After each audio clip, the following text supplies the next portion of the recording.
kind of nice having the weather warm up a little bit. Oh, I love it.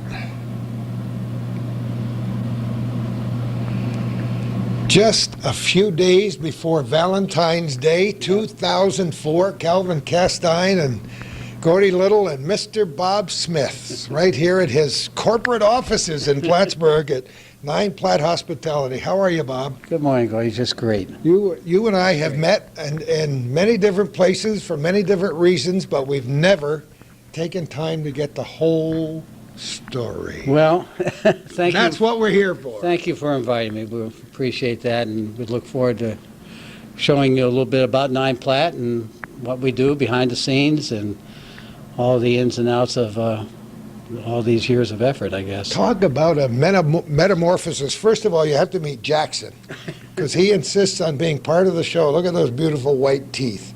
But pure-blood. Yeah, he's all black lab. Look at the size of his head. The English variety, there's like apparently 2 types. The American breed, which is more of a field dog, which has a more pointy head, and but Jackson is kind of the English variety, which has a broader head, much broader chest, and he's so beautiful. He's a good boy. 2.5. 2.5, and you have a 14-year-old chocolate lab. You told me. Yeah. She stays at home to get a little rest from Jackson. But wow, they're great dogs, and we just love them. We're located at just along Route 3, not Upper Cornelia Street anymore, this far out of town, but Route 3 just west of Plattsburgh. Right. And this has been a business location for a long, long time, but it used to have an orange roof. That's right.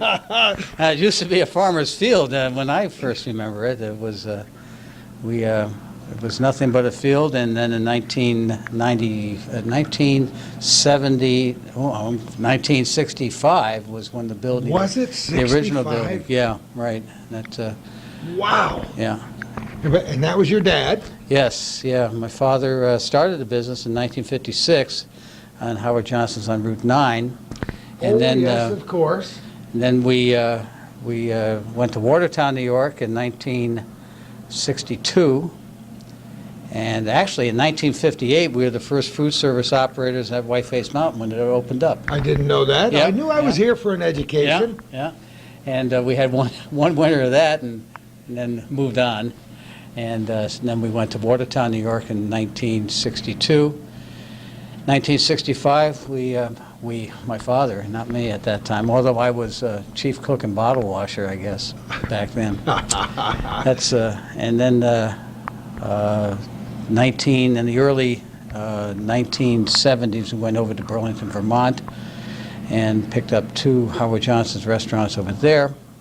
And 1979, built our first Ground Round in Burlington, and then we built this Ground Round here in Plattsburgh in 1988.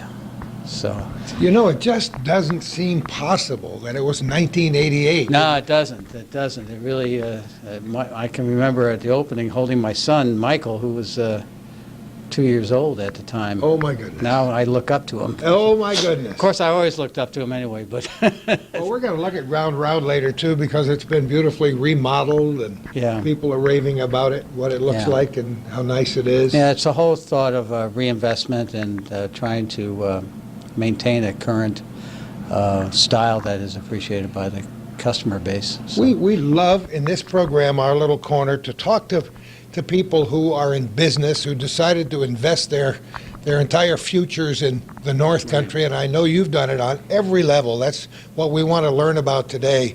But to see what it takes to survive in a really tough world out there, and you've sat at tables both square and round over the years and made some tremendous decisions, putting your neck about 400 miles out on the line, and here we are, in 2004.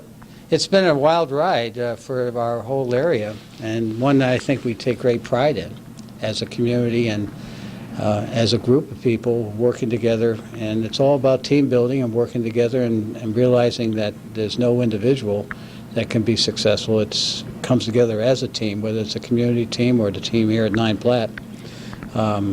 It's not one individual. We all have to work together towards that. And I thank what you folks do time and time again, from your earliest days when I first known you, Oh, my goodness. and to now, and what you are doing now with this and your articles in the paper and all that. So it's all kind of comes together very nicely. You know, you tend to get attached to the area where you've lived for a long time. I never dreamed that I would stay here when I moved here in 1961. I thought maybe a couple of years and then we'll hit the big time. Yeah, I had no idea I was going to do this. I thought that when my father called me then to work from fishing out on Point of Rush, at 14, I wasn't too happy about that. You know, washing dishes and pots and pans were not one of the things a 14-year-old likes. And then as I went through high school and then in college, I thought that the primary purpose for restaurants were to get some spending money and beat girls. And it probably still is, the truth be known, to that. But we had, that's how I got into the business, and I went into the, out of college, I went into the Navy and spent 4 years in the Navy. And then I forgot that, too. out of the Navy, went skiing, or tried to go skiing for a few months, lasted about a month, and then realized I ran out of money. And so I wound up, my father said, would you like to come into the business? And I wasn't sure. So I went off down to Connecticut, New Haven, Connecticut, and worked down there as an assistant manager in a restaurant, and met my wife. And a year later, decided that this is a career that I really enjoyed, and moved up and started working with my dad. So that's how it got started. I had no idea that it was going to lead that way. As I've said so many times before, none of us ever know where that sometimes very curving, circuitous path of life is going to lead us. Absolutely. But it's nice to be here. It's nice to be part of a community this size. As many of our viewers already know, and if you don't know, you will by the time we finish this program, Bob is committed to this community in so many ways. It's good to give back to an area that's been good to you, isn't Well, it? it's fun. It makes it interesting. Sometimes you get pulled in many directions at once, and it's a composite of things, from social activities like the Valcourt Sailing Club to more commercial activities such as the Development Corporation, or community activities, Chamber of Commerce, and various things that are going on. But it really is an exciting time with all the wonderful things that are going on towards the waterfront, and with our with Dan doing the things that he's doing, and leading us into the path or down the path of evolution of the city of Plattsburgh. We've always evolved. It just happens so fast these days, just so fast. It's amazing how fast it changes. Well, you know, I've said ever since I started doing this program with Calvin in 1997, this area is on the cusp. I've just felt that excitement about ready to turn that big corner. And now we're seeing the fruits of some of that hard work over the last few years. Absolutely, and it's the hard part about all of this is moving fast enough. I just cannot emphasize to you how fast these things are moving. And, you know, one of the reasons why I was a few minutes late getting here is, we're talking about some internet connections, and we have high-speed internet. And, 10 years ago, no one knew what that was. And, 5 years ago, it was on the horizon, and now it's technology that, okay, it's there, but now we're going Wi-Fi with wireless connections, so that you pick up your PDA and connect anywhere in the world with it. So it's just moving very, very quickly, and you have to move fast in these days. You have to move very quickly. Absolutely. Communication, of course, for me has always been the name of the game, and you're talking about instant communications with anybody in any corner of the earth.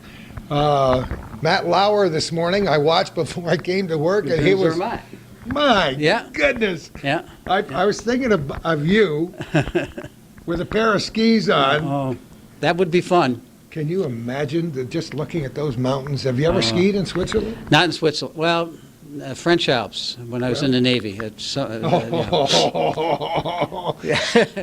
We won't go into that. We have so much to talk about. We got to stop the tape a minute to make sure our program is working okay. I think you're going to find this one of the most interesting programs we've ever done on our little corner, right here at 9 Platt with Bob Smith.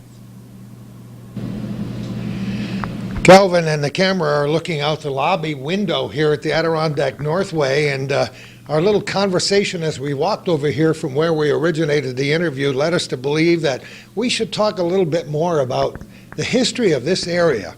It's a lot of fun for our camera to trace the history, and Calvin and I have gone on walking and driving tours, and both of us try to remember what life was like in a particular place 30 years ago, 40 years ago. We've done a lot of shows with before and after photographs showing how things have changed in the last 50, 75, or 100 years. Well, in the last 40 years or so, things have changed up here. The Adirondack Northway came into being in the 60s. When this property was purchased as farmland, the Northway probably wasn't even completed. No, not at all. It was just a Route 3 strip, Cornelia Street. I guess Cornelia Street, best of my recollection, the last thing I really remember is the McMartin Motors. Channel 5, Channel McMartin 5, Motors. McMartin Motors, and that was one of the things that sticks in my mind. And after that, I don't remember a lot of things out on Route 3. And that was around in the 60s. We were, I think my father acquired this property around 1960. I can remember being in high school, and some of my high school buddies were employed by my father to pick rocks. Oh, boy. And that was his way my father cleared the land, picking rocks. That makes you humble. I've talked about it lots of times. They were getting pretty good at picking rocks. And then Mal Colleen had a ski shop right across the street, still there today. And that was another thing that was here before us.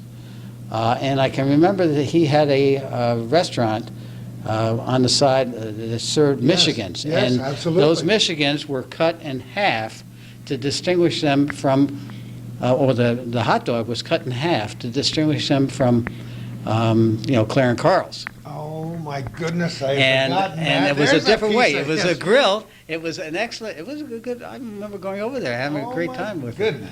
And then of course we started the construction on this property coincidentally about the same time the Northway was being built and the overpass was coming in.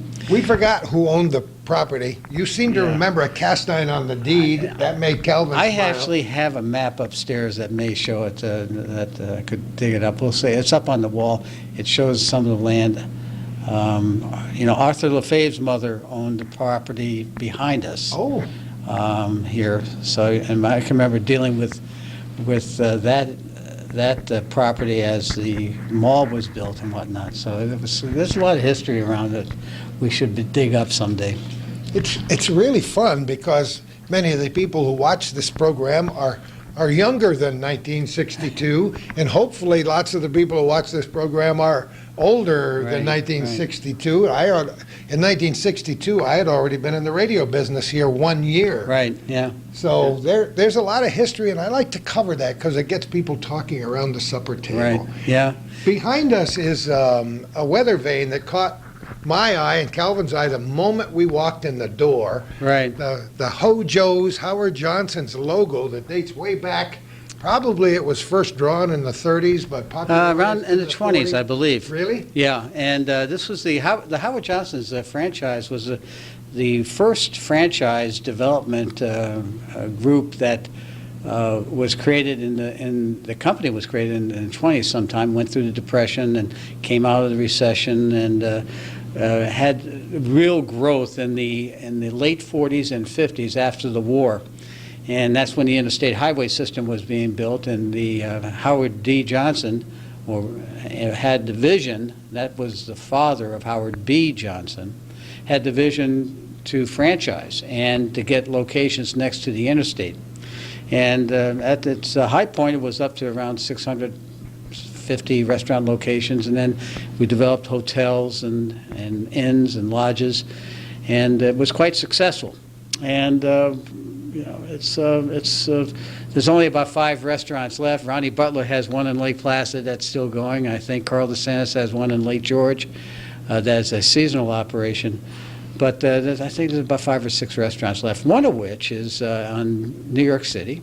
And I went by it a couple weeks ago when I was in New York, and it was packed, just packed. Isn't that amazing? You had this, I mean, it was like stepping back in time, looking at some of those Howard Johnson's booths and tables, and it was and this Pieman and Simple Simon and the Dog were on the logo right outside in Times Square. Well, Simple Simon is a nursery rhyme from my childhood and other childhoods of people who are watching this program, but I had forgotten that it was the logo for Howard Johnson for all those years. This is actually a weather vane that was taken off the restaurant in Burlington. Yeah, the Howard Johnson restaurant in Burlington. This was a weather vane, and it looks like geez, it'd be nice to stick it on the house, but it is so big that it really is out of scale to most houses.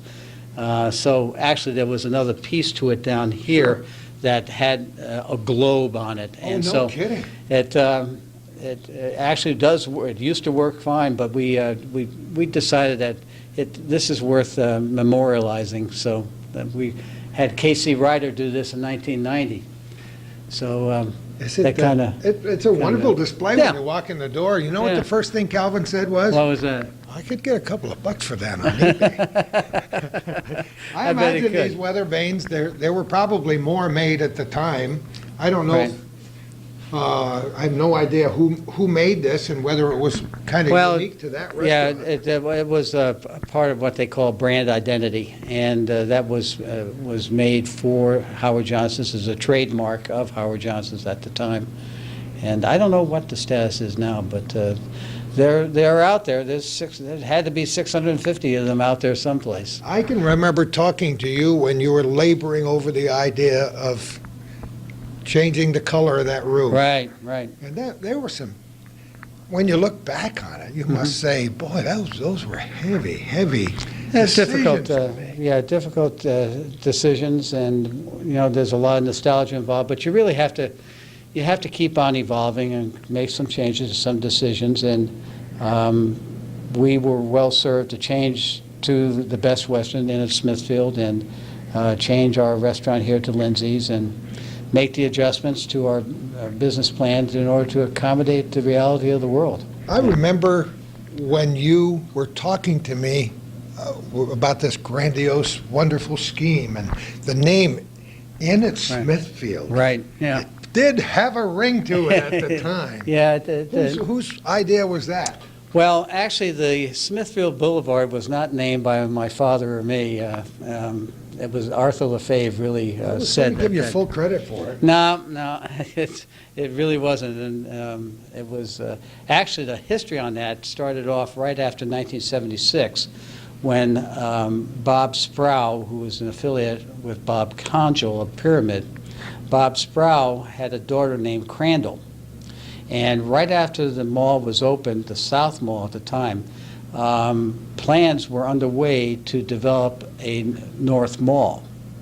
And if you recall, during that time frame, we had a few oil crises and a few other global crises that got in the way. And the plan was to call Smithfield Boulevard Crandall Boulevard. I did not know that until this moment. That's what happened.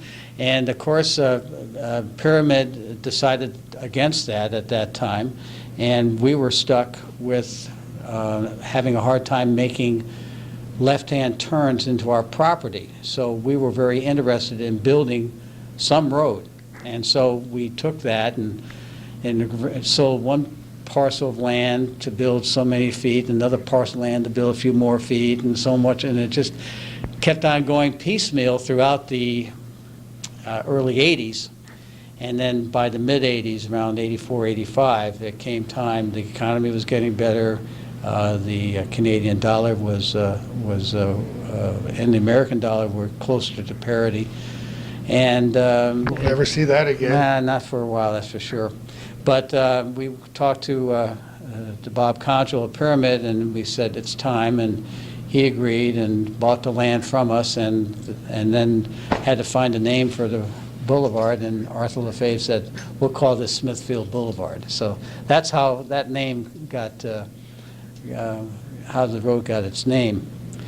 And we decided to make this change to the Inn at Smithfield because if you take a look at what we're in the hospitality business. And we do weddings, we do banquets, we provide accommodations, we serve food, but if you get right into it, we're hospitality, and I think the concept of an inn is hospitality at its best. And seeing that we do so many different types of things within the term hospitality, the Inn at Smithfield seemed to work pretty well. And then the cupola that is one of our logos, which we'll probably see somewhere around here someplace, we designed that cupola to be a trademark for the Inn of Smithfield. We chose Best Western because it's the largest hotel chain in the world. It's really not a chain, it's a membership, where I own one very small piece of Best Western. But they have different types of properties all over the world, from large-scale luxurious hotels to smaller 12, 15, 25-unit, nice little inns in Arizona that could be dude ranches or something. But it's we have to meet the standards of the Best Western, and they have a reservation system and a support system and a training system that is excellent. And so we're very happy to be a member of the Best Western group, and they allow us to have an individual identity to the property in addition to the term Best Western. So that's how we got started, or how it evolved to what it is today. It's way too late to regret the change, isn't it? Oh, no, and I don't, no. I'm very happy. It's terrific. You know, as you were just talking, of course, my mind was 400 miles out, away, and beyond in the past and into the future. And I was thinking as you talked how many significant events I have attended at the Surrey Lounge. Oh, right, yeah. Over the years, think about it. That's a pretty big room. How many does it hold? Well, the Surrey would, that room would hold about 150. And then we have conference rooms that can do another 250. So depending on how we have it configured, it can be set up in various shapes. But that's kind of an interesting story, too. Back in 1969, my father, and at the time I was in the Navy, I didn't have anything to do with this. I just had to deal with it later. But the Surrey was a restaurant that my father started behind the Howard Johnson's restaurant with the permission of Mr. Johnson. And Mr. Johnson... that makes sense. You'd have to get that. Well, yeah, and actually it was, my father, the idea was to provide a place where you could get seafood and lobster and prime rib and some high-quality steaks in a more sophisticated atmosphere. And he did it, and it was very successful, and we're glad to see we had an open charcoal pit back there, and the cooking was done right in front of you, and it was quite successful. But it was done with the permission of Mr. Johnson, which is kind of neat. And I can remember coming in here one day and finding Mr. Johnson in the dining room. He just on his way up to Montreal. It was just you gotta be kidding. He's kind of a neat guy. Wow. He did us a big favor over in Burlington. Burlington, Vermont was we operated, leased that restaurant from a group of doctors known as the Merlin Group. Great bunch of characters, Hilton Wick and Bernie Zace, and just a cast of characters who were just wonderfully funny, and businessmen and professionals in the area.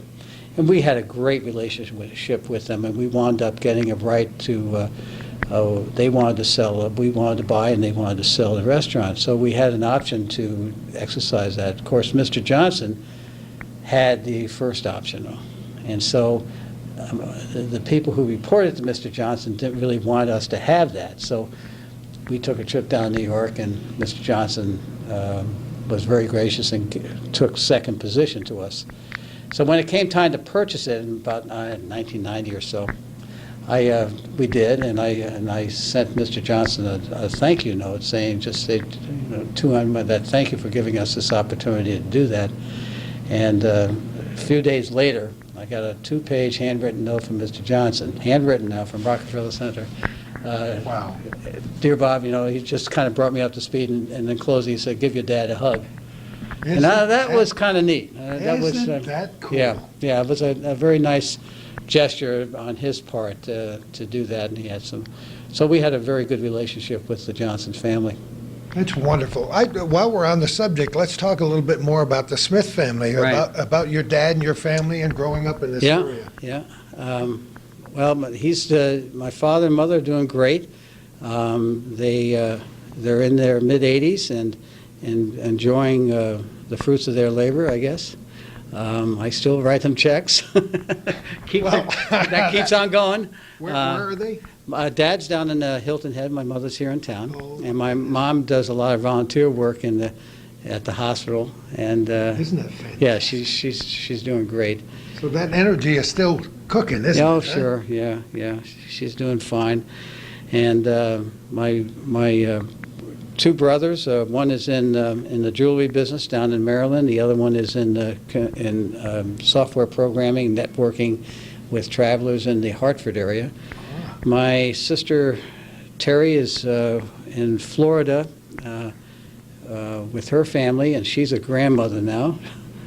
Oh, my goodness. I'm not a grandfather my yet, so goodness. she beat me on that. And Trudy is in Montpelier working with special needs children. And my sister Patty is in Hartford, Connecticut. She married my best friend in the Navy, which is kind of nice. Now we have my best friend in the Navy is now my brother-in-law. So that's cool. that works out just great. So that's about where we are, and kind of a large family, and we're It's wonderful. still And together. your own family is. Kristen is a chemist at Woods Hole Oceanographic Institute.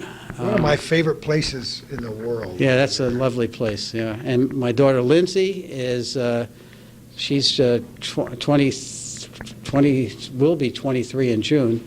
She's in her first year grad student at Boston U. And then Michael is 17 and will be going into his senior year at Platt High. So I'm not quite out of the woods yet. Well, that gives us an opportunity. I'm sure people, as they were listening to you, said, wait a minute, Lindsay. Oh, yeah. We should mention that, I guess. Yeah. Well, when we changed from Howard Johnson's 5 years ago to Lindsay's, we were looking for a name. And our thought on it was that we did not want to be named the Wharf or something like that. That would make you a seafood house. And we didn't want to become the Stockyard. That would make you a steakhouse. We wanted to be something that we would define what we are and not be defined by the name. So we had to find a name that did not indicate what you were. So we just ran some names around, and we wanted a name that had 2 syllables, that had letters in it that you could do something graphically with, like the L and the Y and Lindsay's, and we just ran a bunch of names, and it just seemed to work. So Bob's does not work, and Michael's is too much like Anthony's, and I didn't want to get in head-to-head competition with goes Drew. Into something like that. Yeah, though. I don't yeah. think people realize. And so Lindsay's was a name that, and so I called Kristen up. I said, Kristen, she doesn't care, she's a scientist, she doesn't care. Yeah, no. So she didn't care. The folks in Woods Hole don't care. what That's they right. call. So I told Lindsay, I said, Lindsay, this is going to put some pressure on you here, but what do you think? And she was, she thought it'd be cool. So. And it is cool, and I'm sure many of our viewers had no clue that was the history. Yeah, it wasn't meant to be named after my daughter, but her name worked for us. So. And you've gone through a lot of changes with Lindsay's. Oh, absolutely. beginning. Yeah, right. Yeah, we constantly evolve that, and we're getting ready to do a new menu. We're doing a new menu right now, and that's a lot of work. It's having an independent restaurant. It requires a lot of work because you're doing your own menu instructions, your own training, your own buying and purchasing agent, and your own marketing. It's a full-time job. Whereas when you have a chain, it has a tendency to a lot of that work is done for you. You just have to comply with their standards. So we set our own standards and have to stay at it every day. Where did the name 9 Platt come from? 1956, our first restaurant was in Route 9, so 9 We're getting Platt. the story here. Yeah. Isn't that 9? We have another corporation known as White Platt, and of Oh, I course, didn't know that. yeah, that's not a very well known name because it's kind of a name that our management company uses. But White Platt came from Whiteface Mountain and Platt, and that was 1958. That's wonderful. I'm sure our son Michael will probably not get a chance to see this program. He works for DOT and has a very fine position in Albany, has worked there for many years. But his professional career began cooking at Howard Johnson's Oh, no, really? on Route 9 south of Plattsburgh. And we remind him of his roots every now and again. It's amazing how far we've come, but so many of the kids in this area started at places like Howard absolutely. Johnson's and car hopping at Absolutely. local Michigan stands and so Yeah. on.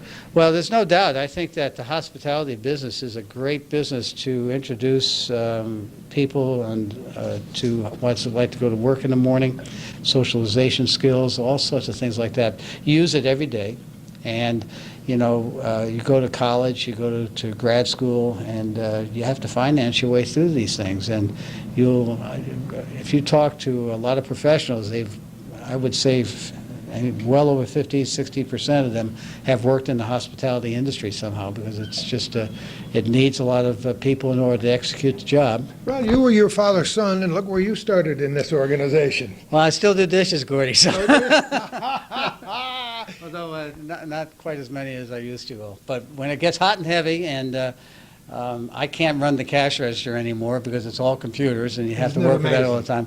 time. The safest place for me to be is probably in the dishwasher area. Oh, boy, I don't know if I would be safe in the dishwasher area myself. We're talking with Bob Smith.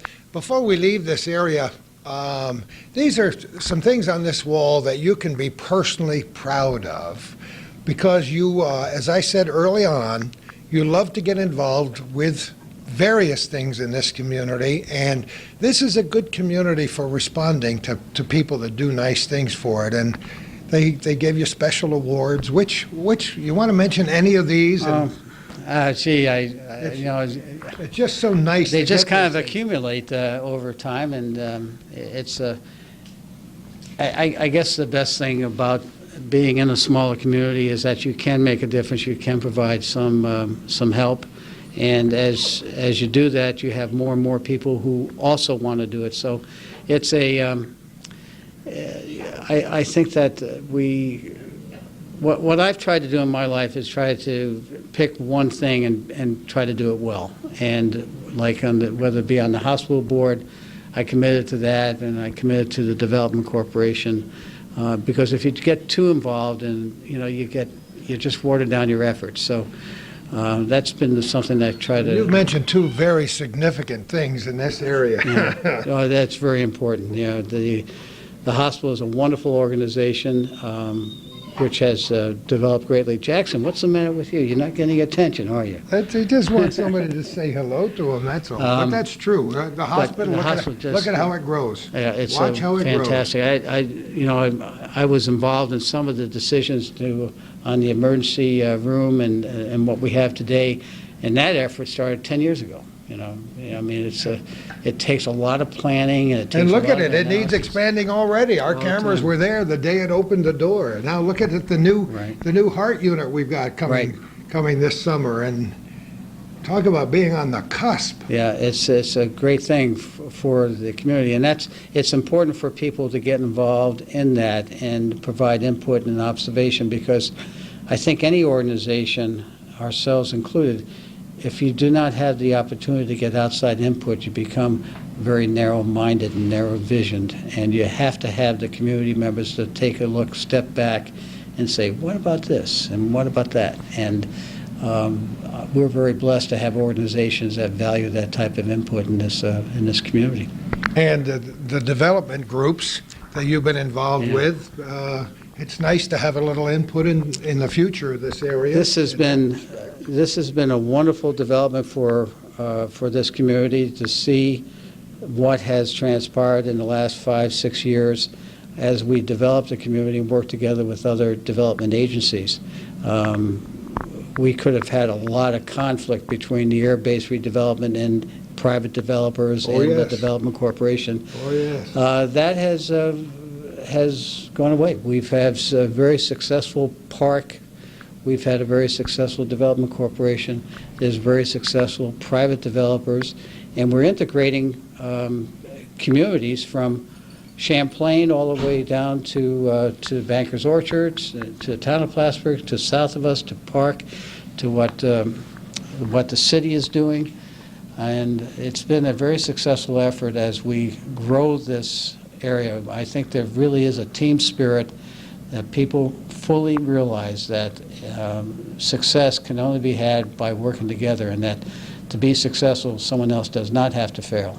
And that's very important. You know, I have to bring it up again, as I do almost every time we start this camera and do this program, but this is a unique and special area in which we live for so many reasons. The people are important, and you and I could talk about that all the time, because they're wonderful people who do support each other through thick and thin. When there's a need, people gather together, but it's a perfect size area to get a job done when you have a dream. I don't think many of our viewers take time Listen to this.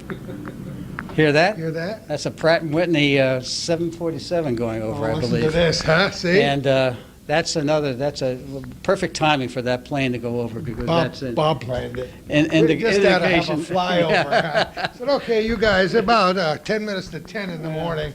Well, you know, a short, 11, 12 years ago, the base was closing, and it wasn't going to be, the future was pretty bleak here. And look where we've come. Look at the amazing and wonderful transition. And at the time, I personally fought against it tooth and nail, as you know, as many of us did. Absolutely. We wanted to see that wonderful enterprise hang around here. And now we've made the transition smoothly and beautifully, and once again, we're a flagship for many other places in the United States, because when it closed, we went and visited some other places where bases had closed 5, 6, 7, 10 years before, and they were disaster areas. Right. And we're growing and developing, and it shows what the power of working together as a team and keeping a focus on the big picture, what it can do for all of us. So there are so many things happening now. As I said earlier, we're talking with Bob Smith here, but we're recording this program in the second week of February 2004. And the new things will have transpired by the time this program is first aired, and hopefully it will become, the program itself will become a part of the history of Plattsburgh and Clinton County, and will be shown 10 years hence, and people can look back and say, wow. Talk about visions. These guys were thinking into the future, but you have to do that, don't you? Oh, absolutely. But I also have a saying, I'd rather be lucky than smart. I think it takes a little bit of both of those Absolutely. things. In case you didn't know that, something we haven't mentioned in terms of this North Country is we have so many wonderful educational opportunities for our kids here. We have wonderful public and parochial school systems. We have a couple of colleges here in town. We're just so proud of what we have for an area this size. Yeah, this is absolutely magnificent to have the college facility that we have here. I've been fortunate enough to get involved with the College Foundation in the last couple of years, and to be involved in a small way with the interview process for our new president. Which was quite a recently transpired. Recently transpired, and the quality of people that have applied here, we cannot be losers at all. They're just some excellent candidates, and we have some excellent people at the college facility, and we are very, very fortunate. That's one of our best assets, because one of the things that we lost when we lost the air base was the diversity that the air base brought to our community. And unless you have that diversity, once again, you become very inward thinking. And with the college there, and they bring in people from all walks of life, from all areas of the world. We have Asian students, we have students from Europe, from Africa, from the Far East, and we need that cultural differences in order to realize our potential. And I'm excited to be involved with the college in a small way to continue their growth and continue our community's growth. We recognized a long time ago that we live in a good area, and I hope our viewers don't mind us crowing about how much we love to live and do business here. But it is unique in so many ways because we have the best of all worlds. Right. We're not very far from Burlington. We're not very far from Montreal. Absolutely. We're not very far from Saranac Lake and Lake Placid.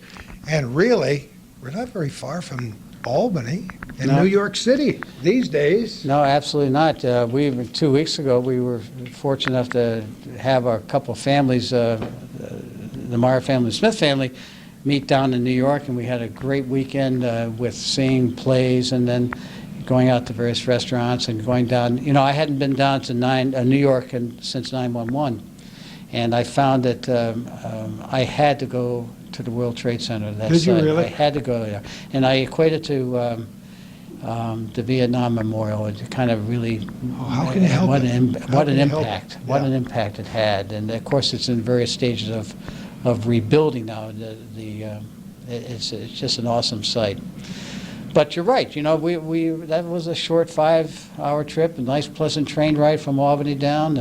Oh, you took the train down Yeah, from Albany? yeah, it's That's great. another great And idea. I'm in Penn Station, and I'm sitting there, and I look at next to me, and here's a guy that I know that I work out with in the gym. You and, gotta be yeah, kidding. he says, you know, we both looked at each other, and it's just, you know, You're you're out of li- context, you know. Nowadays, the world the way it is, you're liable to do that in Absolutely. Barbados or True. any place in the world. You're liable to find an old friend. Barbados doesn't sound bad right now, Gordy.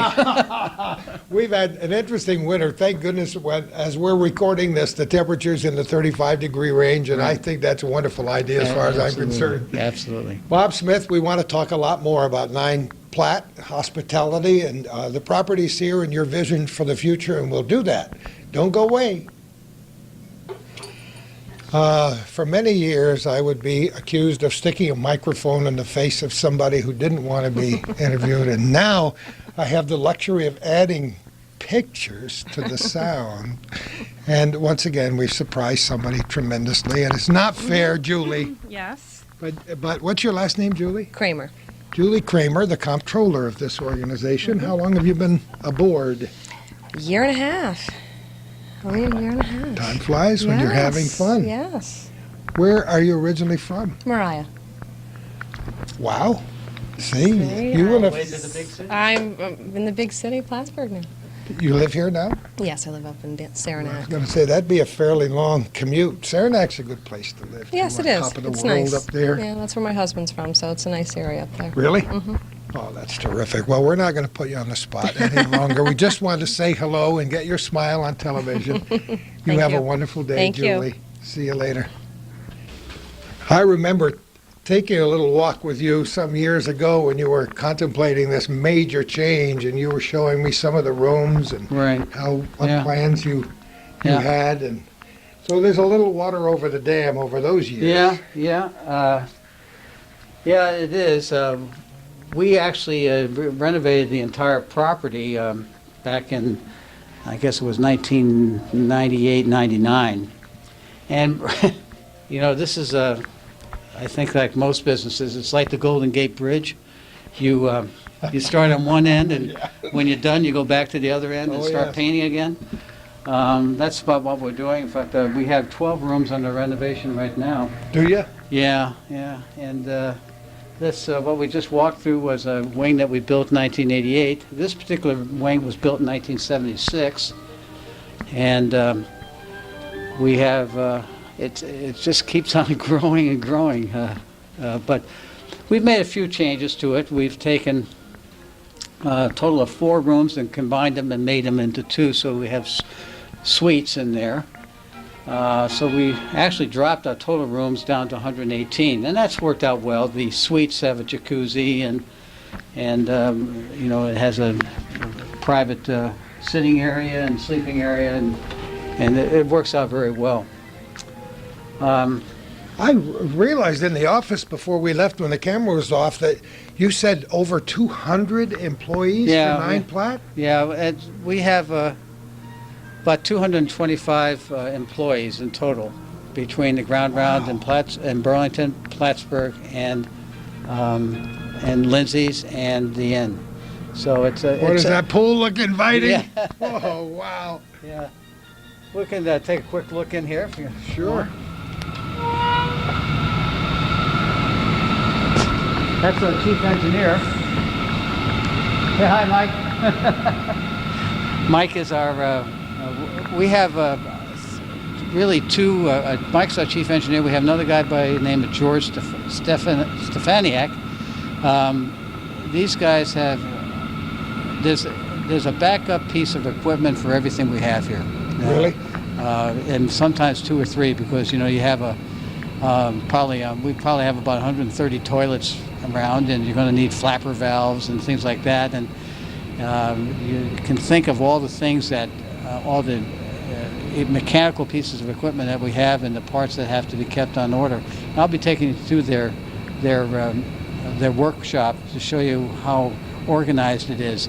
And you have to have it. And Mike has done a great job at doing that. Mike's been with us about 5 years and has built up that department. George has been with us about 8 or 9 years, and it's just great. I mean, they were very reluctant, but did acquiesce and gave me a key to the shop. So they don't want anyone taking anything Don't out. touch the power tools, right? Not put it right back where it belongs. So that's good. And we have a little exercise room over here. Our philosophy with the use of this facility, and the reason why you don't see anyone in it is, it's used for the hotel guest, and we don't really have a lot of people who use it from the community. We have 12 rooms that are poolside, and on the weekend, it's pretty busy in here, and have the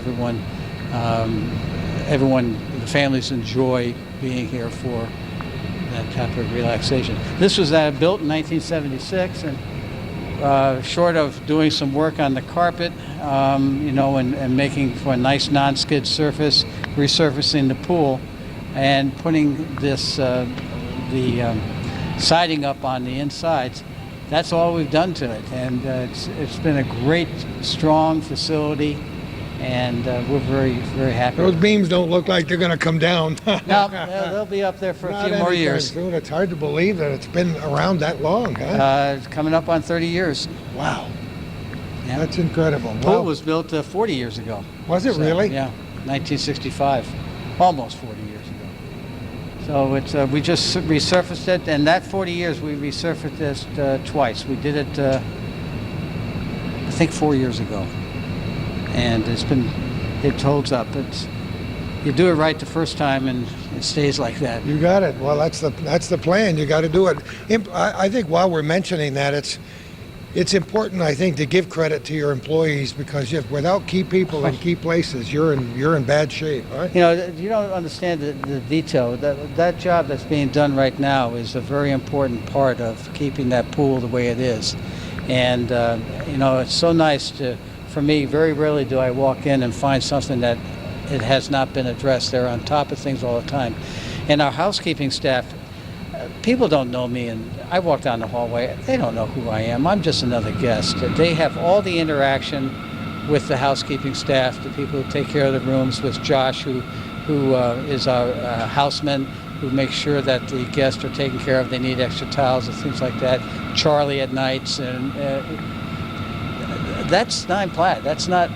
I'm not 9 Platt. It's those folks, and they are just great people, and we're very close. Obviously, you treat them right, or they wouldn't hang around for 8, 9, 10, Well, it's 12 years. Yeah, and we have some very long-term employees, and we're looking to try to keep it. And it's a constant effort, because stability within an organization is vital for the continuity of training, for people to know what to do when something goes wrong, how to interact with other people. It's all vital to have that type of performance, and that can only be achieved through low turnover, and that's something that we constantly are working on. And we have our peaks and valleys. We have our problems just like any other organization. But I think that one of the things that guides me and guides our organization is that we have a saying, another one of my sayings, I guess, is there's no right way to do the wrong thing. And if we can have that guide us through Try to our... remember that. I stole it from one of my friends over in... I have not had any original ideas. I don't think I have had any original ideas, but I copy Have any well. of us? No. I copy well, and but that is a principle that we like to use in making decisions. So That's great. Let's continue the tour. yeah, let's go into the maintenance shop. We're waiting for. Talk about being in those forbidden places with the key that turned in the lock. Yeah, George charged me $7 for this key this morning. Oh, I love Yeah, it. that's right. I'd better put it back, and there better not be anything out of place in this office here. This is George, and How are you, George? George Pleased to meet you. Stefaniak. What's your last name? Stefaniak. All right. And And- you've been here for 8 years? 8 years. It'll be 9 years in March. And this is really where it all happens, right in this room. This is really, I mean, regardless of what Bob has told us, right? Right. So This is far. it. This is the maintenance crew here, and a lot gets done in this department. But you know what he said is true. It never ends. it, You know, it you never gotta. ends. Yeah, I mean, he's the one that mentioned the 122 toilets or whatever it was. Yeah. And there's always. How many toilets do we have? We ever figured that out? Yeah, that's 120. Well, we got more than that because we What? have No, to- let's see. we could- 24, 28. We put a new battery in. We're still counting the number of toilets. Yeah, We're up yeah. to 130 something now, are we, George? That's it. 130 something. And Calvin says, and if they all flush at the same time, what was that stupid story that was connected with the Super Bowl? That during the commercials, everybody went out and flushed the toilets, and it overtaxed the water and sewer systems in every city in America. The biggest crock of baloney I ever heard, but there are people who believe it. Yeah. yeah. So anyway, the point is, there's always something that needs to be replaced Or fixed. fixed. And Room so renovation. when you have a place this big, it's never changing. Never. You know, What's today's project? You know, what's the most pressing problem today? And that's what you have to figure out in the morning and get it done. That's it. Yeah, Gil's been with us, been through this many years, and he does a lot of our plowing and keeping that set. And now he's working in. If anything breaks in here, and it's usually something big, and these guys come in and get it. And Gil has been here, has a lot of institutional history here. He's Ooh. forgotten more than I knew. So- Institutional history. Gil, what's your last name? Saucier, Gilman Saucier. Good Mexican name right here. Yeah. But you started here for Bob's father in what year? 1967. Wow. So, And you keep coming back for more, huh? That's right. Yeah. I enjoyed it. It's like working family in here and stuff. I guess it is after a while. You get to Yeah. know where things are in this room. That's why we don't let Bob touch anything in this room, right? No, because everything's where we need it. And What That's just What did different. you start doing when you started working in 1967? What was I your job? started maintenance outside. Did and you I've been really? maintenance ever since. Hey, if you find a niche, right, or a niche, as they say, you got to keep doing it. You enjoy Right. that part of it. Oh, yeah. Yeah, some of the there's some very complicated pieces of equipment around here, and occasionally we'll have, it's usually something, well, we got a leak today. I On can the see the eaves dripping sprinkler out there. system. There's always something that requires some real knowledge about how it works and expertise, mechanical expertise, how to put it back together again. And you sometimes have to jury rig things like, I don't know what you're working on now, but something that is used in, what are you doing? Building a platform box to get those wires and stuff Oh, off yes, it. yeah, off for the the internet, to make sure that our internet, we have a conglomerate of wires in the back office, and we need to build something that keeps things well organized and not subject to people walking on and bumping into and things like that. So we're now making something out of some spare wood that we had here, and that's what George and Gil do. And just I I love want to it. just point out, when I said we got spare Toilet parts and bowl everything, cap, look at this. yeah, We bowl got caps. toilet bowl caps, door and floor stops, door wall stops. This is something for the change machines, isn't it? For the coin machine. Operated laundry. And Yeah. 3 of those for the coin operated. You can see everything is labeled. Pool hallway lenses, flush valve parts, rings and stoppers, toggles.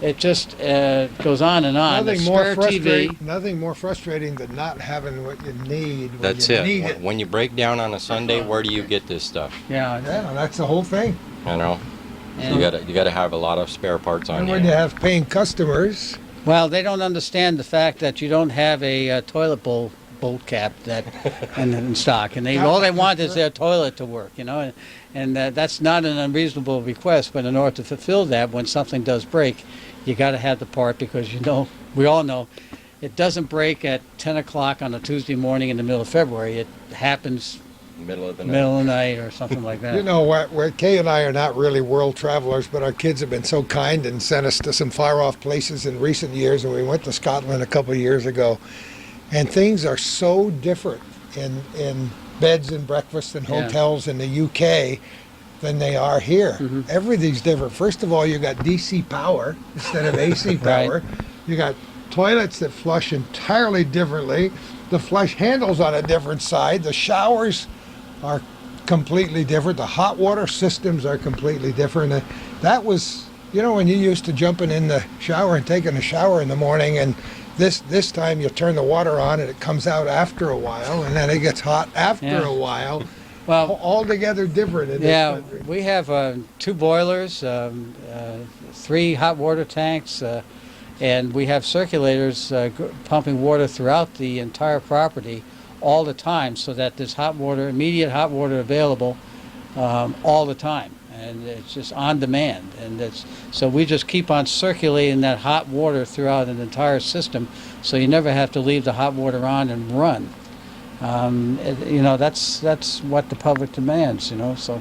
We're not going to talk about the price of energy and how it's skyrocketing in the winter of 2004, but every television and radio channel you're talking on, people are griping about the price of gas. One area this morning, I heard a guy saying, wow, where I am, I forgot where it was down south, gasoline's up to $1.58 a gallon. I said, you want to come to Plattsburgh? That's right. You want to see that what would be a deal. see what natural gas costs and what fuel oil costs, and you know, it's just Right, it's very expensive. so it Very costs a lot expensive. to keep a business going. Absolutely. We actually try to lock in our prices for natural gas. We try to lock in our prices in August of each year, Smart business. because if you look at the price of natural gas, and I think this year is going to be true, that seems to be the lowest point that you can buy the futures of natural gas. And with the distribution systems now, you can buy natural gas from any company, and you can buy electrons from any company, and it's all kind of confusing. I had a laugh. I tell my father about that, and he has a hard time separating the fact that you can buy electrons and then transport them through NYSEG's wire, or you can buy NYSEG electrons, and we all want to make a difference in whose electrons are whose. But the fact is, what you're doing is buying a portion, and it's being replaced by something else. So it's a complicated world now, and it's kind of fun operating in it, but it is expensive. You have to get up early and tell your dad he's not the only one that finds that difficult to understand I'm how throwing that process works. I'll You throw know, myself into that you category need a too. Philadelphia lawyer when you open your mail these days. George and Gil, thanks so much for being with us today. You're very welcome. Didn't know you were going to be a star of stage and screen when we You're got up this welcome. morning. But have a great day, and thanks for being here. You too. We won't be staying overnight, but we just have to come into the room and say hello. Well, Gordy, but this is Rosalinda, one of Hi, our Rosalinda. How are housekeepers. you? We probably I'm fine, thank you. Well, we didn't mean to surprise you and shock you. We learned you've been working here for 4 years. Yes. We thought we'd stop into this just to see what an average room looks like. Right. And the daily housekeeping, this is a room that is currently still occupied, and Rosalinda will, it probably takes about 20 minutes to 30 Yeah, minutes in the room? 20 minutes. Yeah, and then if the room is, whoever's in this room going to be leaving, then it goes to a deeper clean because of that, so that takes a little bit longer. So all of our rooms have ironing boards, high-speed internet access, coffee makers in the rooms, irons. What else do we have? put you on the spot.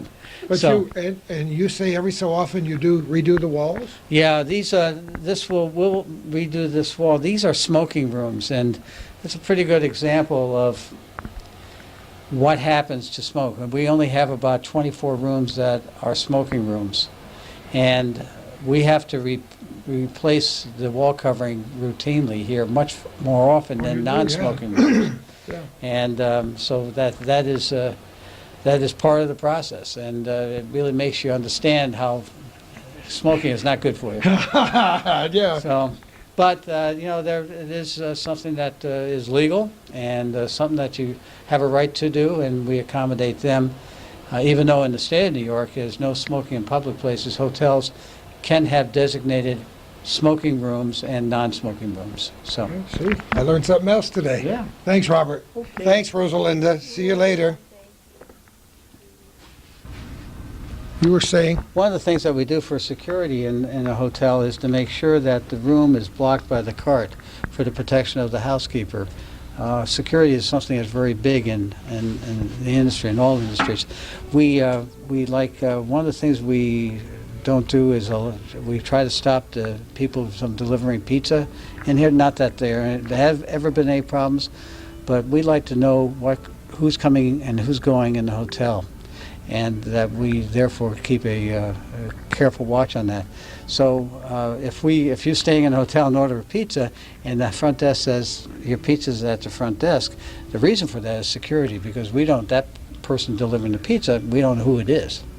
So, It's a good point, but who would think but who about would have that thought unless that? you were in Right. the business? Yeah, and that's true. one of the neat things, and I don't have a card with me, but these key card locks, up until about 6 years ago, we had normal keys. Well, we had 5 keys per room, and we would inventory those keys every day. So that's 120 rooms times 5. We had to make sure we knew where all those keys were. Now, I don't know about you, but I have a lot of keys at home from Oh, boy. hotels. And in my pocket right here. Right. yeah. So we would have to take this lock and rotate it to another place so that it would be a different lock in each door. So it was a nightmare. We were spending 2, sometimes 3 hours a day moving locks around. So by the time when we put in these locks here, saves a lot of time Ooh. and improves security greatly. That's great. So this part of the building was built in 1972, along with the pool enclosure. Okay. I'm glad you're guiding me because I would be lost. This is a maze. We just actually walked around the perimeter of the pool, and of course there's a top floor. This is a 2-floor property. And the difference in the rooms on the second floor, they all have a vaulted ceiling, which kind of gives, those rooms are kind of nice because they give it a little more spaciousness. It's not as the ceiling is higher. Yeah. Hi, Mary. Good morning. Excuse me. Mary's moving laundry from one place to another. Mary's does a great job for us. She's been with us for I don't know how many years, but she has really taken over when we have someone out, one of the head housekeepers out. She steps right up to the plate. That's beautiful. How are you? Good. Come on, I'll show you the laundry. Okay. Go right ahead.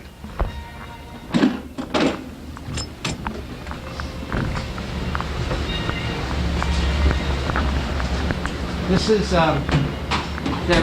Darlene. I'm sorry, Anyway, Darlene. Hi, Darlene. Hi, How are you? Darlene Gordy has Little, joined us. Calvin Castine. When did you join us, Darlene? Back in August. In August, okay. Yes.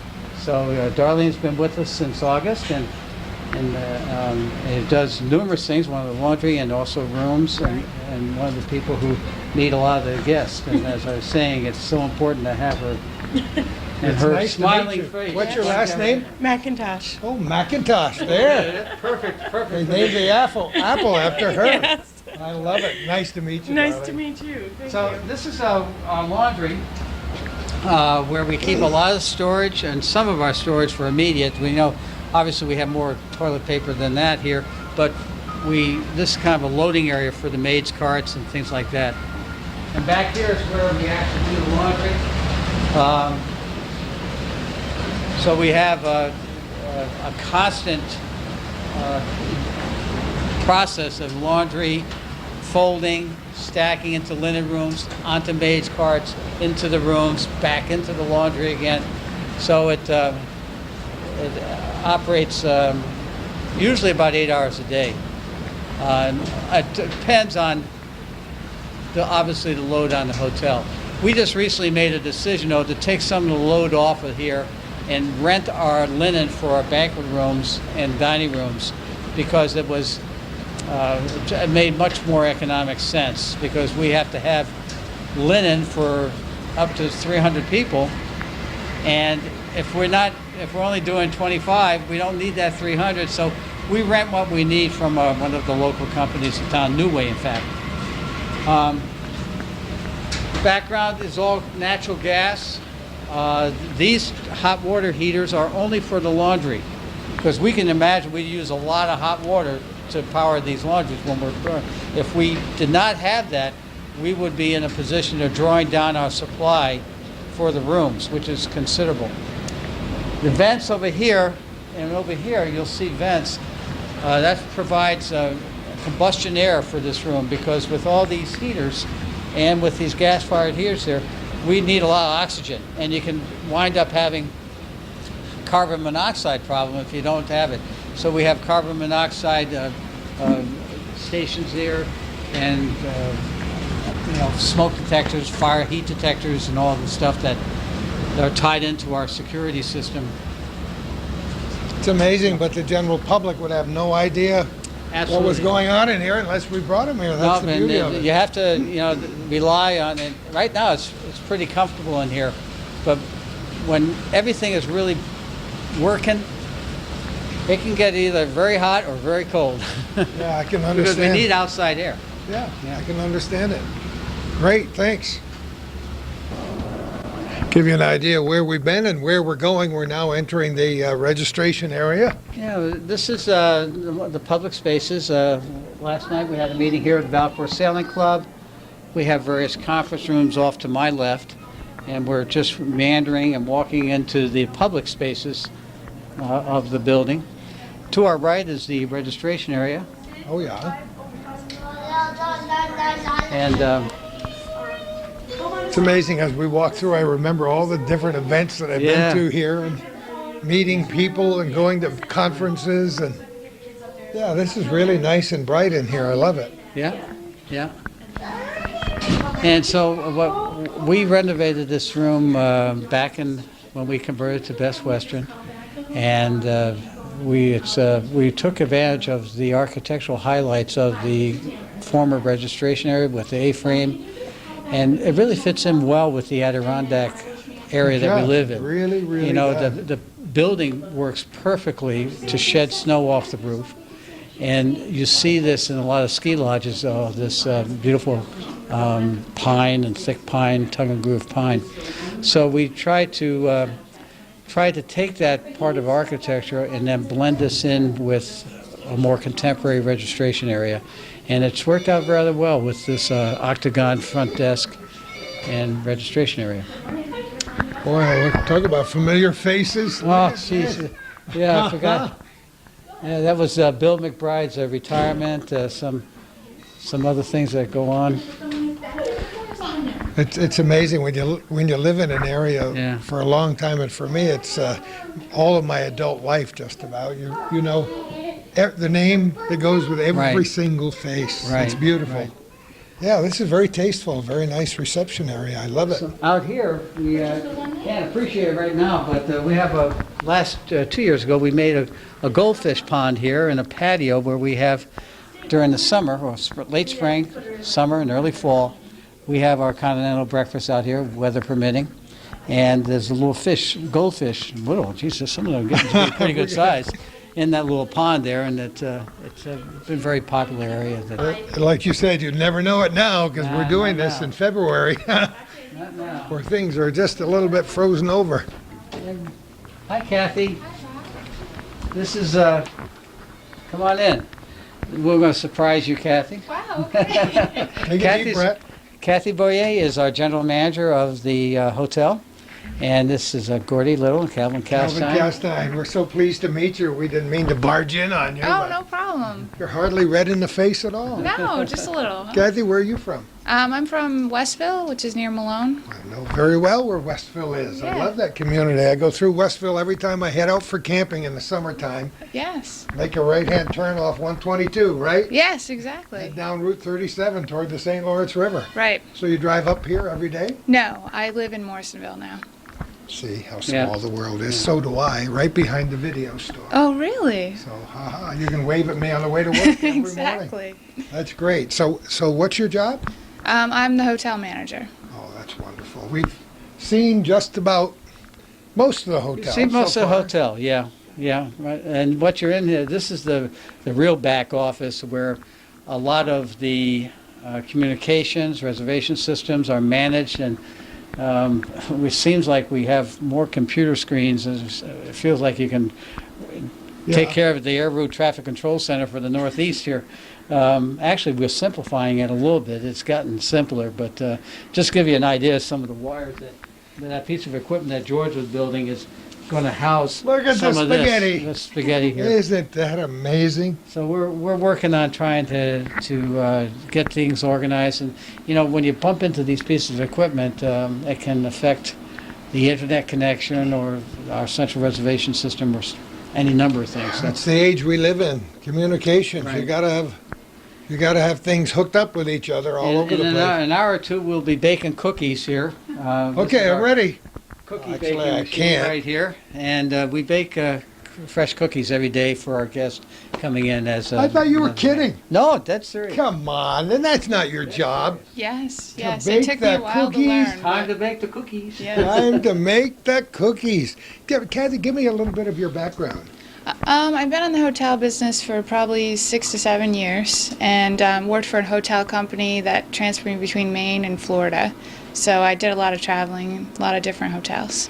Is this something you decided to do as a young person and went to school to learn? Or I guess I decided when I went to college. Yes, I went to Paul Smith College. So there you go. A little Yeah. plug for Paul Smith. Trained a lot of the troopers in this Absolutely. business, huh? Right. yes, So you got hooked up with this organization and you're flying high today, huh? yes. Very excited to be here. That's terrific. Well, again, we're sorry we barged in on you, but we're delighted to meet you, Kathy. Thank you. Me too. Thank you for seeing us. All right, we stopped on the corner because we have to look in the bar. Yeah, absolutely. This is Dinah J's Lounge, and what we do in the mornings, Gordy, is have breakfast here, continental breakfast, which is complimentary for our guests. And we also, during the summertime, you can go out on the patio, which is out here. We have umbrellas out there. It's very pleasant. This is a very popular spot in the morning and then also at night. It started off as our smoking lounge, but now that we are all non-smoking, the entire building is non-smoking. So, but we did have up until July 24th of last year, 2003, we did have this as a smoking area, which had separate HVAC units, exhaust units, and air fresheners that service the need. But as I said, now everything is non-smoking. That's all finished now, yeah. Yes, it is. I've spent a few happy moments, or should I say happy hours, in that place. Yeah. And we're walking down the corridor now to Lindsay's. And on our left here is our sales office. And we have Ann, Hi, Who is, Ann. How are you? Gordy our Little, sales- Calvin Castine. sales secretary. She's the clerk of the works that keeps track of all the sales office. And George is George is George is on the ground again. pulling wires This and is- pushing. Yeah, that's my most familiar picture of George, is him laying on the ground, laying down on the job again, you know? Yeah, he's whispering sweet nothings into that Cisco router there that is part of the internet. Probably that like to works whisper a few other things that we can't put on here. television, I'm right? sure. Yeah. But Ann right now books all the functions, works with our banquet manager, Vicky, and they keep things coordinated, keeps things, meet with the brides and the business people, and actually, allocates the rooms and keeps things straight and prices it, sends the Big bills job out. all by Yeah, itself. absolutely. And It's a let me real step in commitment. front of you a minute, Bob. What's your Please. last name, Ann? Douglas? I'm pleased to meet you. How long have you worked here? In this office about a year. Have you? Yeah. And what? I started actually in the accounting office. Oh, you did? Actually, you started before. Actually, before that, I started in the ground round waitressing. And then I waitressed through college, then moved over into the accounting office. Goodness knows what the next step might be. I know, she can have my job any day. Well, we didn't mean, again, to barge in on you, but we want to put names with the faces and say hello to everybody we can. And thanks so much for saying hi. Not a problem. Bye-bye. I think it's really quite good for the program to show I the think people so, that too. make it happen, Well, as I said before, it's, the employees are what counts. Well, let's go back this way. We'll show Okay. we'll do it in reverse. We'll go back of the house and then out front, and we're walking down on another corridor here, which on the left is some more conference rooms. And this is will be for WestOcon. And then there is a dinner here tonight for, I believe, the Republican Party, I think. Is this a Republican Party, Stacy? Yes. Yeah, okay. So the Republican Party is going to have their meeting here tonight. And You the said process before, of- how many functions? I mean, you couldn't count them all. Yeah. Several a week, right? Probably. Yeah, it depends on, this is a relatively slow time of year for us right now. We're starting to pick back up again as we get out of the January and out of February, and towards the end of February it gets busier. But this is, you have to, the problem with this business is that it's either feast or famine. I know what you mean. It's you got a lot of square footage here that is sometimes occupied and sometimes not. But in order to This have room, the capacity, you have to have the staff and have to have the linen and have to have the chairs in order to do it, even though you don't utilize it all the time. But history has been made in this room. Some pretty important speeches down through the years when you stop to think. Yeah. And I don't know if anybody Sure. keeps track of all the very VIPs that have Yeah. given speeches in this room. And Yeah. the North Country has been made privy to some pretty heavy information right in this room down through the years. Right. I've been Yeah. some It's very been auspicious great. groups. Yeah. It's certainly an honor to have Senator Clinton here and Senator Schumer and Governor Pataki, who, by the way, is in Iraq, I guess, today. I heard he was. Yes. Yeah. And so that's another nice part about the hospitality business. We and our staff get to meet some very interesting people over the years. Mrs. Clinton was wonderful. I wasn't here at the time, so I never got to meet Mrs. Clinton, but she was just so gracious and meeting with the staff and having her picture taken, and of course having the president's wife here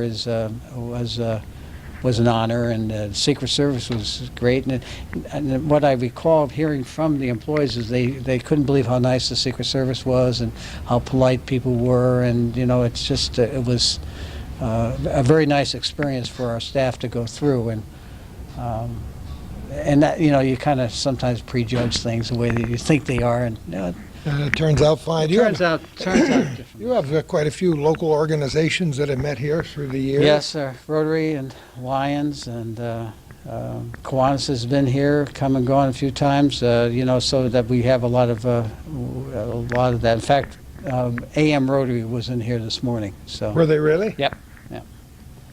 So Yeah, I've had quite a few high-carb breakfasts in here before I went on this silly diet. Oh, golly.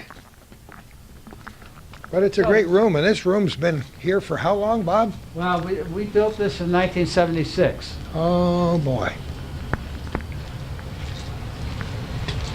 So now we'll go back into the kitchen. And now this room was originally the Surrey.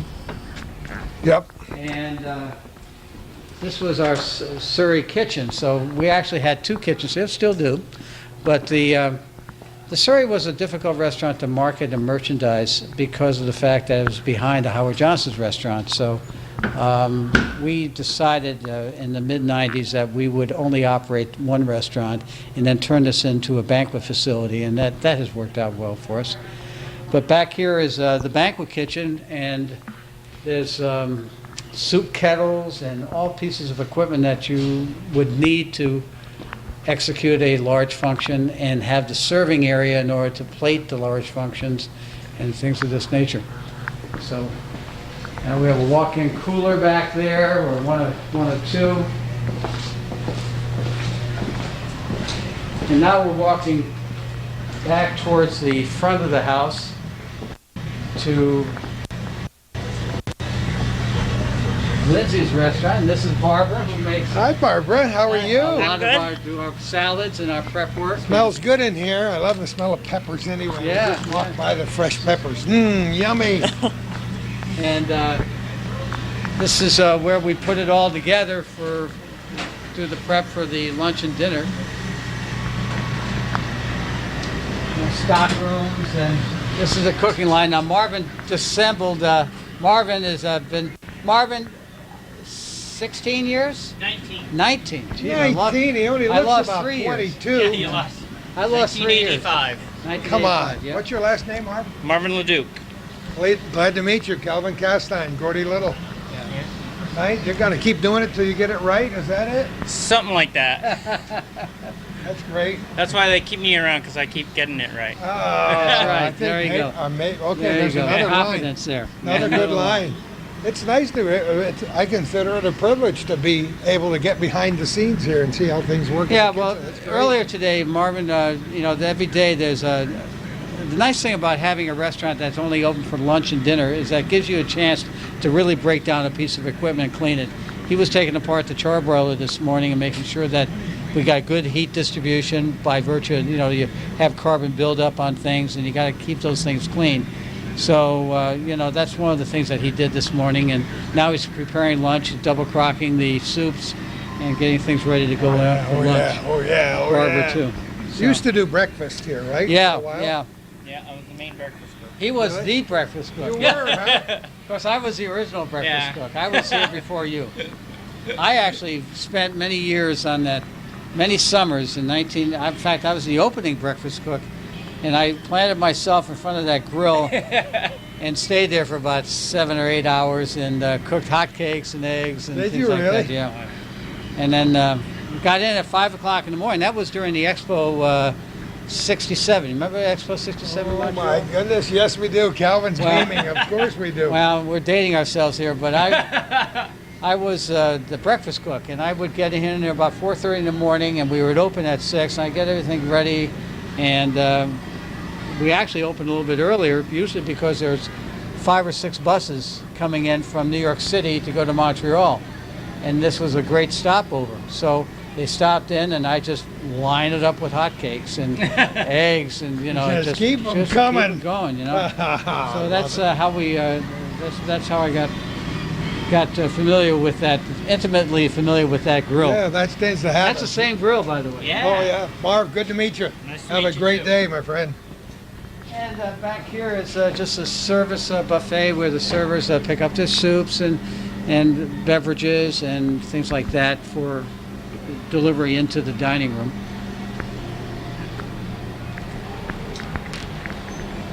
And coming out here, all of a sudden it's bright now. Yeah.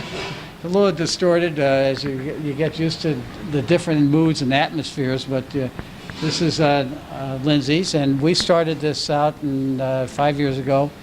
It was meant to be a non-smoking environment. We felt very big on that for a lot of fresh foods, some healthier choices, no smoking throughout, and it's worked out well for us. We're kind of in the lead there, not many places. You really were, as I think about that, you were in the lead. But we did have the ability to have a smoking lounge for Dinah J, so that worked out well for us. On the walls, we actually, you'll see some of this at the ground round, but we had a lot of Adirondack scenes, Nathan Farbs and whatnot on it. Sure. And then we decided that it would be kind of neat to have local artists and the local artist work in here. And so a lot of these paintings are from local artists, and they have them on consignment, and there's little cards that tell how much they were, and some very, very nice work. That's a great idea. Oh, sure, That's yeah. a great idea, and that's, we thinking about the foundation and the beautiful paintings on the walls at CVPH Medical Right. Center, and how also some local artists are represented there. This is a new one. This just came up, and this Summer is, staccato. Cindy Baker did this. Cindy Baker did this. Ah. Summer Staccato, and this was just mounted recently, I think. Of course, she may come in here and change it out just to give some variety. Sure. So we see about 125 people in here, and open for lunch and dinner. And we do a Sunday brunch, which is done right in the lobby, and it's been very popular. So it's worked out well for us. But it's kind of a unique building because there's this, as you know, this was a Howard Johnson's before, and you can take a look at the roof line and see that it had that pitched roof. There were only 3 of these buildings made. They were known as a Concept 65. One was in Nashua, New Hampshire. One was on Aviation Road in Oh my Glens goodness! Falls. No kidding. And here, they were all, the Concept 65 restaurant was only sold to licensees. It was a very big restaurant, and it took a lot of staff to do it, and so that they only did about 3 of them, and we were one of the ones. As it turned out, it was a very easy building to make it look independent and not as if it was a traditional Howard Johnson's conversion. So this, because of the design of the building, I mean, I don't think anyone would think this is a Howard Johnson's or was what they view as a Howard Johnson's restaurant. So it worked out well for us. That's great. Yeah, that was a tremendous change when it occurred, as we well know and remember. So we just kind of walked around the entire restaurant and headed back in towards the hotel. All right, where are we now? Okay, well, we're in the second floor of the hotel, and this just shows you some of the things that we do on a renovation. We've taken all the wall covering off, we've sized the walls, we have smoothed out any edges. Some of these, you'll notice there's some patch marks on the walls, and behind me shows you what happens when you renovate a building that this part of the building is 1965. Well, we didn't have internet back then, and changes to room decor and whatnot has required us to make changes in wiring, and so that this right here probably wasn't here back in 1965, so we routed a hole, ran the wire up, and then had to fill the hole and whatnot. So these are all the things that go on behind the scenes in a room renovation. We also this year in the bathroom, one of the standards that Best Western has is a tile floor. Before this room was renovated, or in the process of, we had linoleum down, or Congolium, or one of those products. But now we have tile in all of the rooms. So that's some of the things that we're constantly doing to bring it up to speed into current standards on that. Are you always renovating rooms? Oh, it's never ending. Never-ending job? Never ending. I mean, we try not to be doing it from about late May to the end of October, and try to have blocks of room down, because that's our busy season. So, but every year we've got something going on, so it's constant. We're always working very hard and actually praying for tourists to come and visit our area, and thank goodness we have a staple group that comes year after year to visit Plattsburgh and the North Country. We don't want it to be a well-kept secret anymore. That's correct. That's correct. Sometimes we have to do things that are, like this is the high-speed internet connection. It's all Cat5 wiring, and actually it comes in from below. And we've, of course, when the room is put back together again, you don't see any of this. But it's we try to make everything as transparent as possible. You know, not that you don't see it, but you have to deal with it now. frankly, I imagine in 4 or 5 years, we'll do everything It'll be without wireless, sure. wireless, yeah. That's the So- trend. But we were the first to have it, and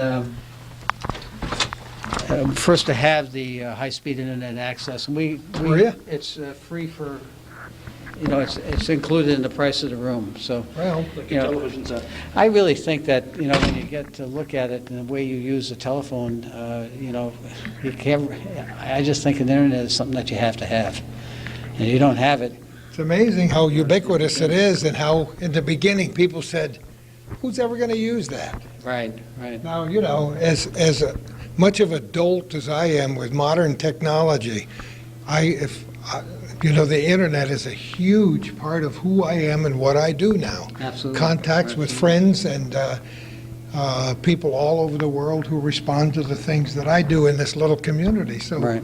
what you do becomes almost global, and it's Right. very interesting. And then, I have the ability to log on at home to access my email and my business from home, so that I'm never far, and with a portable laptop, you're never away from the office. And It's amazing. it's supposed to save you time, but frankly, it doesn't, because you just now cram more things into a day than you ever did before. This So- technology is amazing. I was reading an article on high-definition television last night, a whole different ball game. Pretty soon, those sets will be available for us common folk at a price we can afford. Cell phone service. Right. I've sat in on a number of business meetings here, and that was discouraging some out-of-town business people who were thinking about settling here, who said, wait a minute, I was standing somewhere and my cell phone wouldn't work. I've never had that happen before. So that's another battle we have. Yeah, and that is improving as the Yep. towers go up, and we find ways to mask the towers and not be so obvious, let's put it that way. So, In our beautiful Adirondack region, yeah. right. So, to the ground round. To the ground round.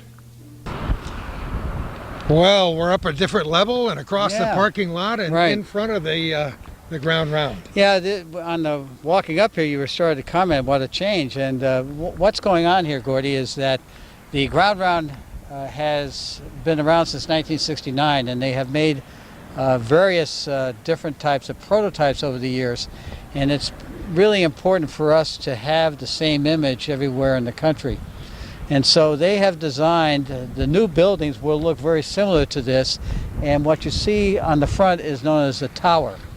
And that tower will be replicated throughout the country on new buildings and on renovated buildings such as this one.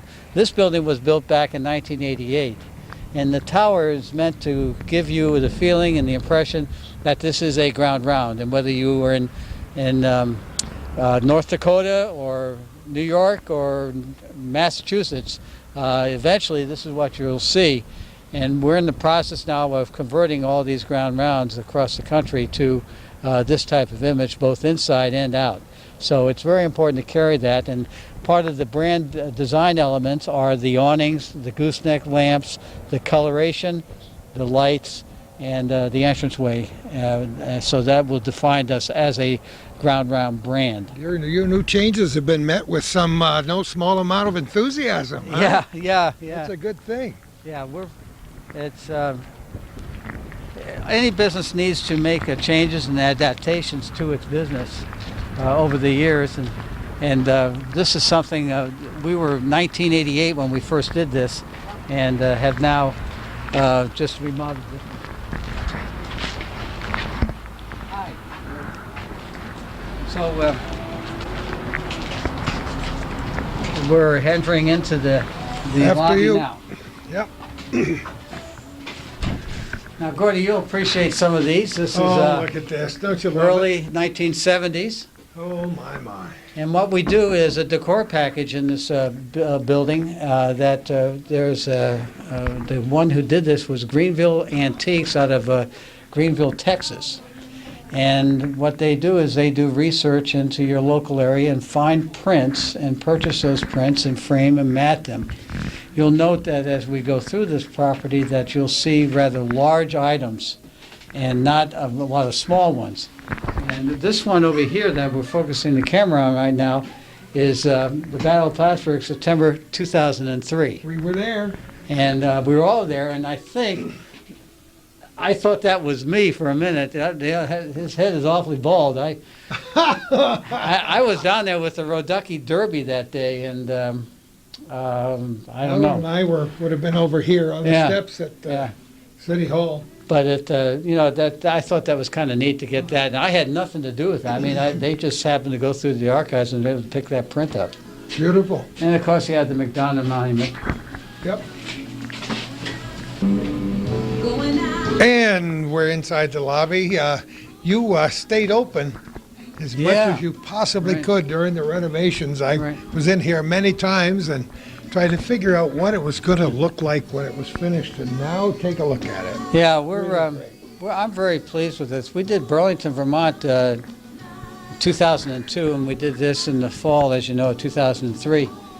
And we're in the lobby right now, and this is a two-room concept. One is the dining room side, which you have family-orientated and that type of dining and casual dining, and then the lounge, which has a completely different feeling and atmosphere for the adult. What we've done then for the decor package is that we have a lot of local prints in the lobby, and the Kent Lord House over here, and there's some other. This is a Hull Basin Flume by Nathan Farr, and we have the McDonough Monument. That's nice. Yeah, isn't that nice? That's Yeah, beautiful. yeah, that came from the Chamber of Commerce here, and then of course the Samuel D. Champlain Monument. So it's meant to have a certain local flair, and then of course we have this close action shot from Commodore McDonough, which is we were presented this as a corporation. I think when was that? Last year? Yeah, about a year ago. And I thought that was something that we should have in the Battle of Plattsburgh Bay. We have spent some rather intimate moments with Dean Mosier and a team of experts out at the former Plattsburgh Air Force Base, trying to determine precisely where the ships were and how the battle proceeded on that September 11th day in 1814. Calvin and I caught a very good version of the Texas flu that weekend. When we got to Dean Mosier, we've talked to him several times since that time. We find him a very smart man and a wonderful artist. Yeah, It was great to have him in town. Yeah, absolutely. So we'll just go on into the dining room now, and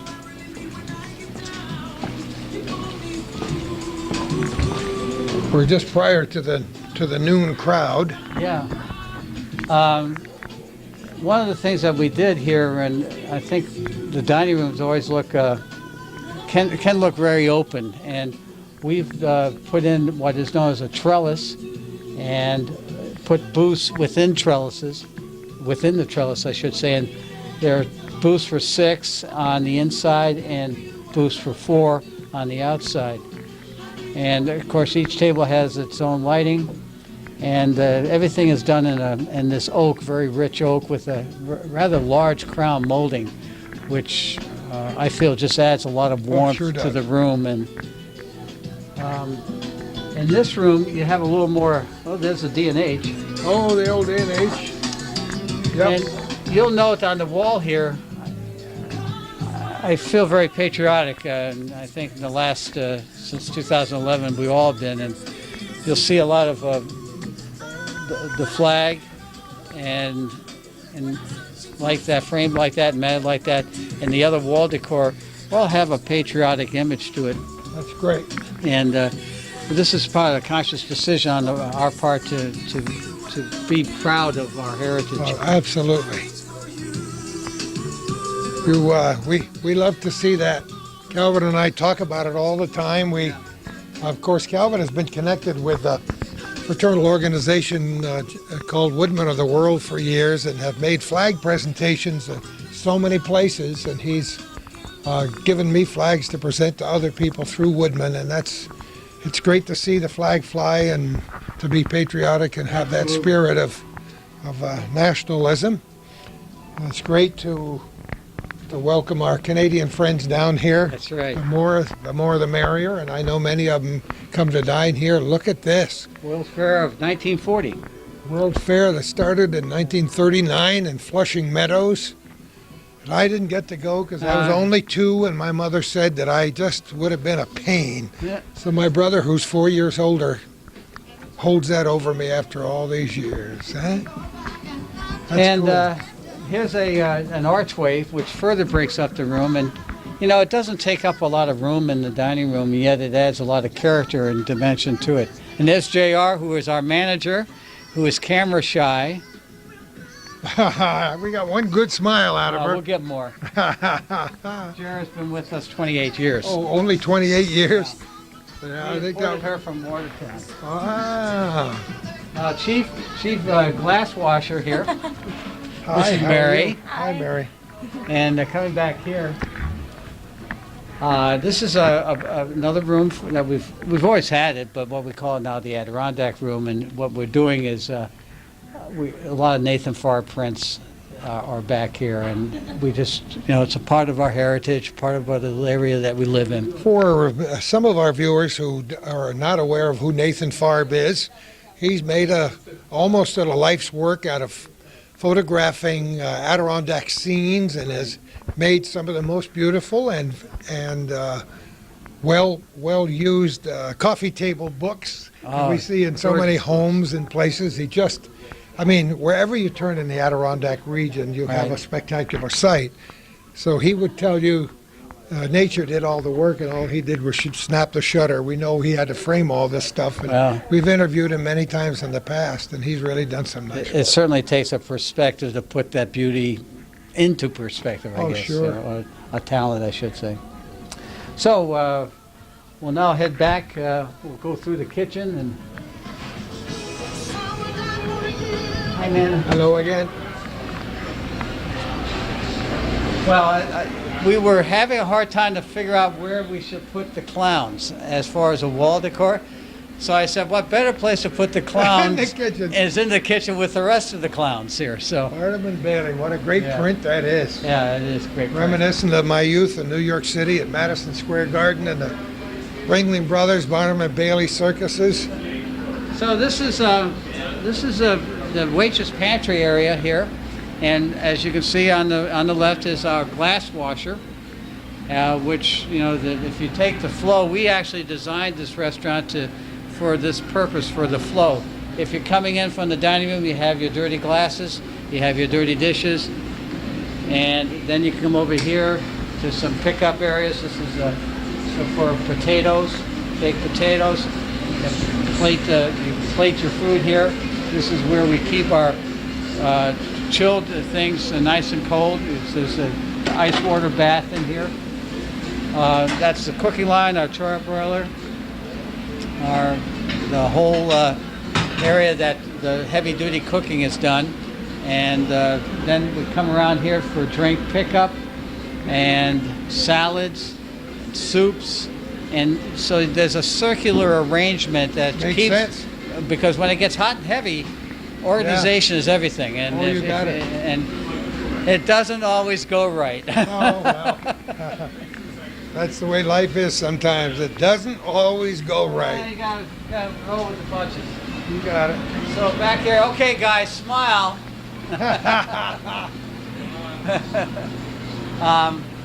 We're getting ready for lunch right now. We opened up we just opened up, so we're in the process of getting that already. Here's JR. There she is again. Janice. How are you, Janice? Janice. Good. I knew I'd trap her. Yeah, I know. I knew you were trying to do that You're too. darn right. You're darn right. But Janice is How many originally from years? Watertown. 28. Are you originally from the city of Watertown? Yeah, from outside of Watertown, Brownville. Well, we know where Brownville is. Yes. I used to live in Clayton, and I Beautiful water lived in area that there. area for Yep. a long time. That's great. Yep. So what brought you to Plattsburgh? Ground Round. See that? She owned the Howard Johnsons in Watertown. I worked there for 12 years, and Oh, then come on. here for 16. So I that's guess what we're you doing. would She's thinking call about a career. Yeah, maybe. You don't have to wonder what you're going to be when you grow up, I know. right? Soon. I love it. I'll think of something. Thanks for saying hi to us. See you Thank later, you. JR. Did you find those table toppers? Back here is Sue and Rita. Hello. Rita's working on some salad mix and whatnot. Great. And they're prepping up the day's salad. And what you have here is a bucket which spins, and it's centrifugal force that dries the lettuce. And you've seen this at home. You've seen these things at home. Think about that, But yeah. This is something a little bit bigger that takes care of things for commercial Isn't use. that amazing? We do that shakes off all the water and gets it Whoever nice and guessed? dry. That's wonderful. Makes a lot of noise. It's all right. We don't mind. Okay, Here we're in at the lounge. Yeah, and Yankee memorabilia. Yankee memorabilia, and also boy. some Montreal Canadian stuff flying around here. Gary Lafleur, you'll see him in a moment. Look at this. Great stuff. Now, you'll note that we have raised the booths up here about 6 inches so that everyone is on the same level. You know, you have a bar stool and you're sitting up a few inches higher than Yeah. you normally sit. So in the lounge, you try to move everyone up to the same level. And Makes sense now that you yeah, tell me that yeah. way. I would never have guessed the reason for it. And Quick Draw has been very popular, so we have TVs that we can configure. We have 4 TVs here. No, 1, 2, 3, 4, 5 TVs that we can configure in any way so that you can either be running a sports program or you can run Quick Draw on them or any combination. And for the Super Bowl, we had a great party here, and we had a nice buffet, and we had sold tickets. We had these little football tickets that looked like an NFL ticket, and we come sold on, that. did you Yeah, really? yeah, we sold them $10. $10 would get you a seat and dinner at a buffet and halftime hors d'oeuvres and things like that. It was our first time doing it. It was very popular and worked out very well. We had a good time with it. One of the local Champ 101.3 did a live remote, and we had Mary Sensi here, and we had a good time. We did the same thing in Burlington at the same time. Did you really? Yeah, So that worked out well. Yeah, it did work out You well. have to keep thinking all the time. Oh, it's part of the fun of it. You have to get up early in the morning and figure what you're going to do that day and the next day and into the future. You better have Right. a future plan. Any beautiful plans for 5 years down the road? Or We'll see how it goes. And always have you never know what may happen. So we'll see. At the sound system, you'll note that we have a lot more bass in the sound. I don't know if it's going to pick it up on the audio, but there's a separate sound system here than in the dining room, and meant Oh, to be really? more lounge orientated, and so that you can play different music at the same time. And then one of the things we used to do is store all of our liquor downstairs. If you look above the bar in the bar canopy, you'll see Sure. that we store all of our liquor and wine up here, so that the bartenders don't have to go downstairs, upstairs, downstairs, upstairs. It makes it for a lot better efficiency. So in here we also have a tile floor instead of a carpet floor. Yep. Copper bar top with an acrylic finish, and what we did was keep the old bar exactly where it is, but put in a new bar top, a new canopy, and a new fascia on it. So this was a real fun project, and they did a great job on it. It's got to make you feel proud to look back on it and say, yeah, this turned I'm glad out it's okay. over. Yeah. Well, it is, but this won't be the last project you'll get involved in. I know Probably you only not. too well, Bob, Probably not. through the probably years. not. I have to tell you that this whole tour today has been terrific for me. I hope our viewers have been able to enjoy the inner workings of this particular conglomerate here, Yeah. and think about the other properties that you're involved with in Burlington and Right. where else now? Well, we're focused in the Burlington and Plattsburgh area. We do have some leased properties elsewhere, but that was just as a landlord. So there's been some changes on it. I really feel that and in the hospitality business, I need to be closer to it, and being far away is hard to do. I'm sure your father is proud of his little boy. We've watched you grow as you've grown with the North Country in the years since I've been here, and we're pretty proud of what you've done and what you've become. More than anything, we're proud of what you've given back to this North Country, Bob, and we want to give you our personal congratulations for that. And I'm sure that sentiment is echoed by all the people who are watching this program. And I want to thank you personally for inviting us here today. This has been a real kick. Well, thank you very much, Gordy and Calvin, and it's been a pleasure working with you as always, and look forward to doing it more often. Bob Smith, 9 Platt Hospitality Group, Calvin Castine and Gordy Little, and who knows where we're going to be next.